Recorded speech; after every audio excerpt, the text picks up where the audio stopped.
Hello my dear students, welcome to your master cave channel. कैसे हैं प्यारे बच्चों? Very good. तो आज मैं Amla Shankar Yadav master cave channel की तरफ से क्लास 12th के बच्चों को वीडियो लेके आया हूं डी एंड या ब्लॉक चैप्टर से। आज के वीडियो में हमारा डिस्कशन होगा oxidising properties of potassium permanganate in alkaline medium in alkaline solution. तो प्यारे बच्चों, इसके पहले हमारा डिस्कशन हो चुका है इन न्यूट्रल मीडियम में।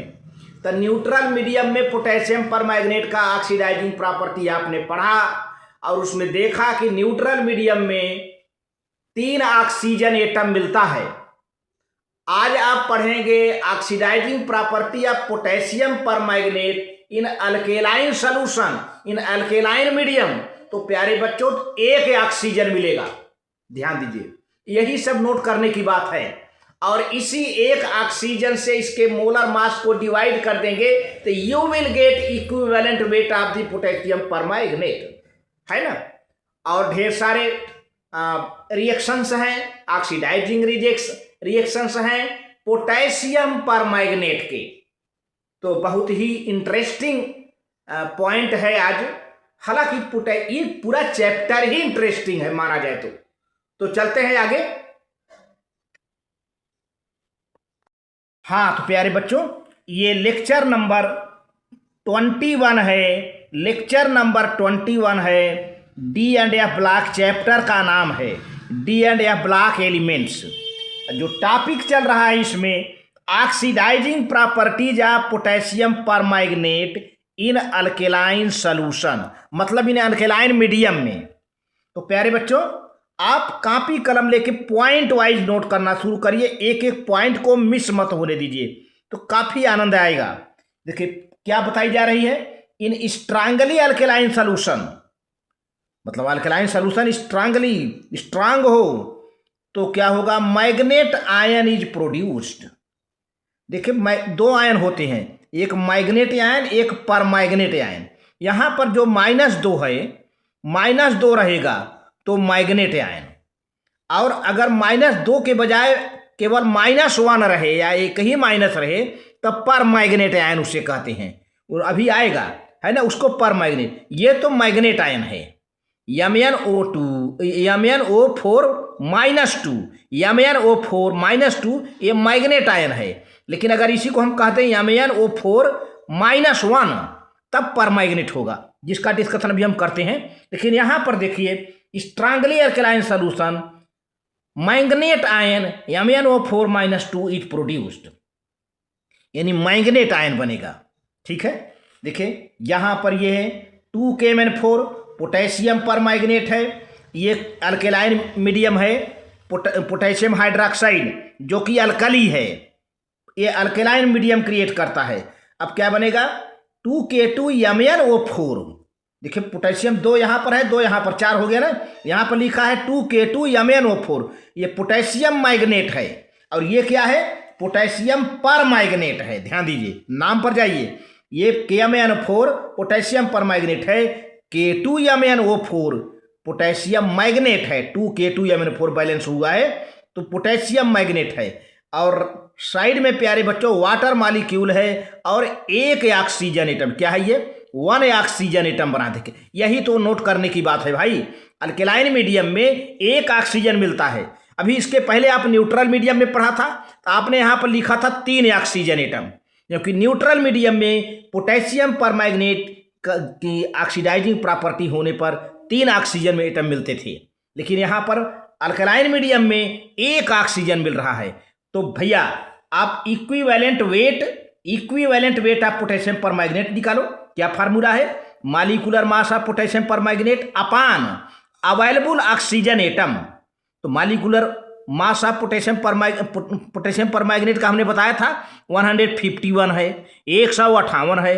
अब डिवाइडेड बाई 1 क्यों लिया, क्योंकि 1 ऑक्सीजन है, 1 से डिवाइड किया तो 158 है। मतलब जो पोटेशियम परमैंगनेट की मॉलिक्यूलर मास है वही पोटेशियम परमैंगनेट की इक्विवेलेंट मास है। Why, because during oxidation in alkaline solution only 1 oxygen atom is produced, only one oxygen atom is produce प्यारे बच्चों। तो आप इसको नोट करते चले। और दूसरा पॉइंट है पोटेशियम मैग्नेट। पोटेशियम मैग्नेट माने ये इसकी बात कही जा रही है, potassium manganate also further reduced to MnO2। ये पोटेशियम पर मैग्नेट आगे चलकर MnO2 में खुद ये रिड्यूस हो जाता है। फिर रिड्यूसिंग एजेंट इज प्रेजेंट, जब रिड्यूसिंग एजेंट प्रेजेंट होता है तो ये भी रिड्यूस हो जाता है। पोटेशियम पर मैग्नेट तो रिड्यूस हो ही रहा है, दूसरे को ऑक्सीडाइज करते हुए रिड्यूस हो रहा है। अब ये पोटेशियम मैग्नेट जो बना है वो भी रिड्यूस हो जाएगा। तो आप इसको नोट कर लेंगे, आगे प्रोसीड करते हैं। आप इसको नोट कर लो प्यारे बच्चों, बहुत बढ़िया। जी हाँ, वीडियो को पॉज करके नोट कर लीजिएगा, ठीक। अब देखिए पोटेशियम मैग्नेट की बात आई, पोटेशियम मैग्नेट की बात आई। अब तक तो पोटेशियम परमैग्नेट पोटेशियम मैग्नेट में होता था, अब पोटेशियम मैग्नेट खुद रिड्यूस हो रहा है MnO2 2KOHO। फिर जो है यहाँ पर क्या हुआ कि यहाँ पर प्यारे बच्चों एक ऑक्सीजन मिला, एक ऑक्सीजन मिला, ध्यान दीजिए यहाँ पर एक ऑक्सीजन मिला है। तो यहाँ सॉरी यहाँ पे 3 ऑक्सीजन मिला है, 3 ऑक्सीजन मिला है, ये 3 ऑक्सीजन मिला है। अब बैलेंस कर लो, 3 2 5 5 2 7 4 4 1 5 MnO2 है तो ये हो जाएगा। हाइड्रोजन कितना है? 2, हाइड्रोजन 2 है, पोटेशियम 2 है, Mn है, 3 ऑक्सीजन एटम है, 3 ऑक्सीजन, 2 ऑक्सीजन यहाँ पर, 2 ऑक्सीजन है, 2 2 4 और 4 3 7, यहाँ पे 4 और 4 3 3s2। और यहाँ पे एक ऐसे क्या होता था 2 2 4 1 5 4 1 5, नहीं ठीक है, 3 ऑक्सीजन एटम है, 1 ऑक्सीजन एटम, ठीक है। 1 ऑक्सीजन, 1 यहाँ 3 नहीं रहेगा, 1 ही रहेगा, 1 ऑक्सीजन एटम, ठीक है बेटा, 1 ऑक्सीजन एटम ये रहेगा। 4 1 5 ऑक्सीजन हो गया यहाँ पर, ठीक है, बैलेंस करने की बात है। तो 4 1 5 ऑक्सीजन इधर है रिएक्टेंट में, 2 2 4 और 1 5, ये 1 है, ये 1 है, ठीक है। 1 ऑक्सीजन एटम बन गया प्यारे बच्चों, 1 ऑक्सीजन एटम। इसको आप नोट करते चलें। अब इसको देखिए आयनिक फॉर्म में क्या है, ये मैग्नेट आयन बन गया, मैग्नेट आयन 2s2O। अब इलेक्ट्रॉन लेकर के रिड्यूस हो रहा है, रिड्यूस हो रहा है मैंगनीज डाइऑक्साइड में, चूंकि इलेक्ट्रॉन एक्सेप्ट कर रहा है, मैंगनीज डाइऑक्साइड में रिड्यूस हो रहा है। 4OH 4OH हाइड्रोक्सिल आयन यहाँ पर बन गए प्यारे बच्चों। तो मैग्नेट आयन जो है मैंगनीज डाइऑक्साइड में कन्वर्ट हो गया। So the complete reaction is 2KMnO4 2MnO2 2KOH plus 3 oxygen. तो कंप्लीट ऑक्सीजन जैसे न्यूट्रल में चलता था उसकी तरह हो रहा है, उसकी तरह हो रहा है। कंप्लीट रिएक्शन देखा जाए पिछले वाले को और ये मिला दिया जाए तो इस तरह से MnO4 2s2O 3e MnO2 plus 4OH बन जाता है प्यारे बच्चों। परमैग्नेट आयन हो गया। देखिए अब परमैग्नेट मैंने लिखा ना, ये परमैग्नेट आयन है क्योंकि यहाँ पर -1 है, यहाँ पर -1 है, -1 है। देखिए इसमें क्या फर्क है? अरे भाई MnO4 ये भी है, MnO4 ये भी है, बस यहाँ पर Mn2 माइनस है, यहाँ पर MnO1 माइनस है, इसीलिए ये मैग्नेट आयन हो गया, ये परमैग्नेट आयन हो गया।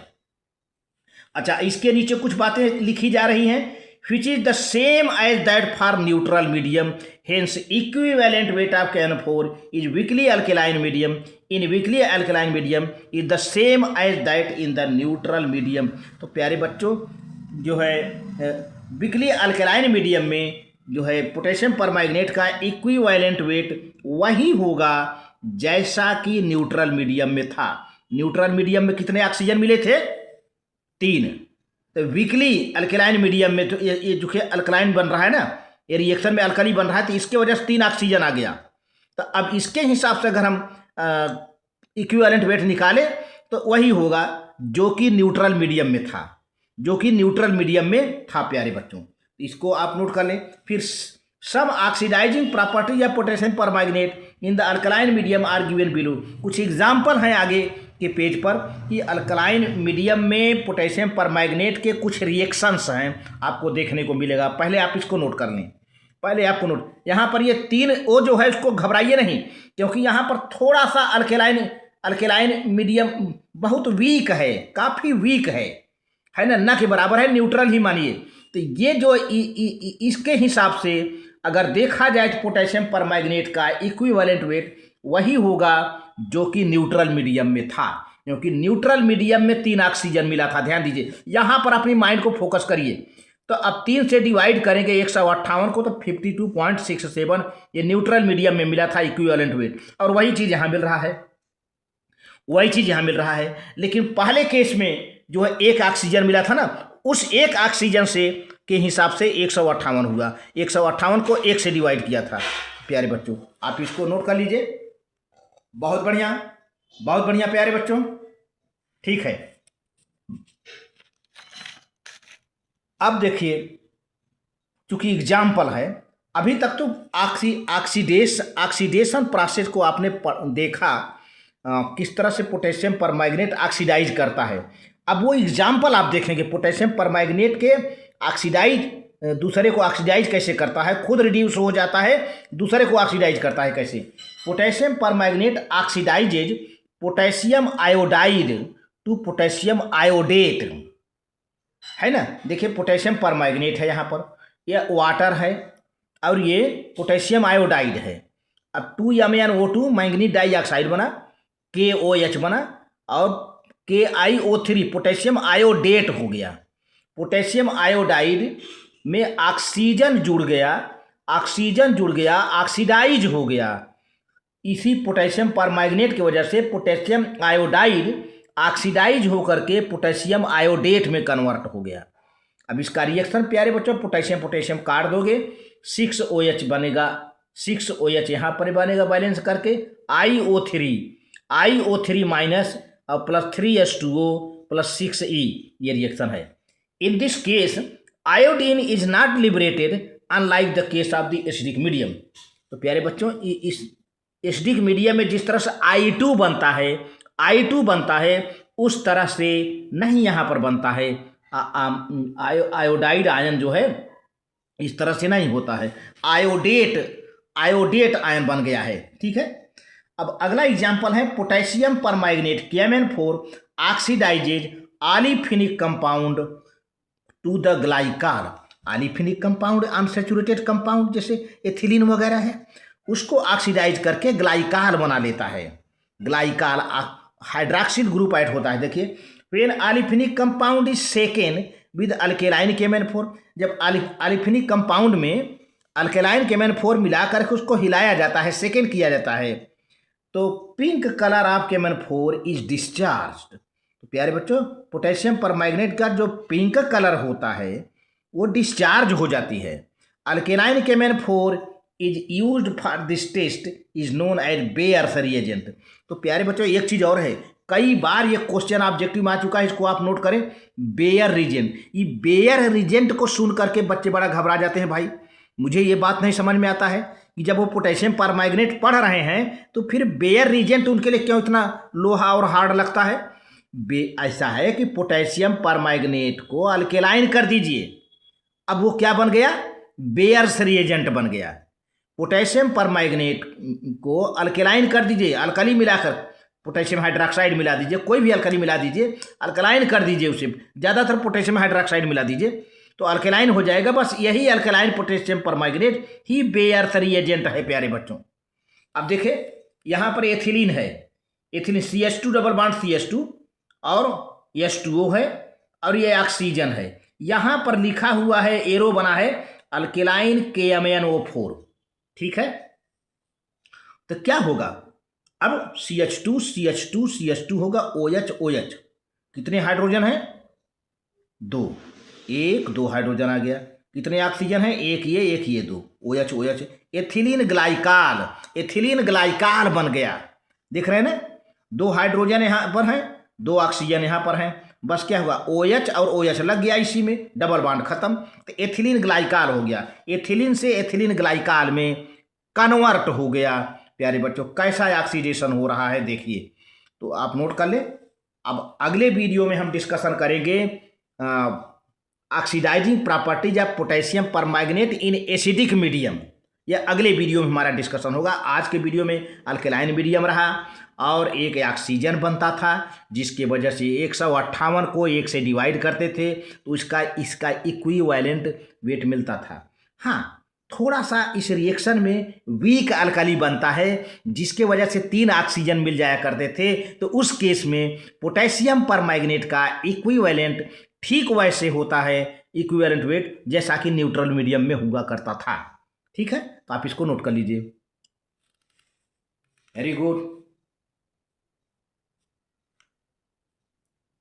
ठीक है।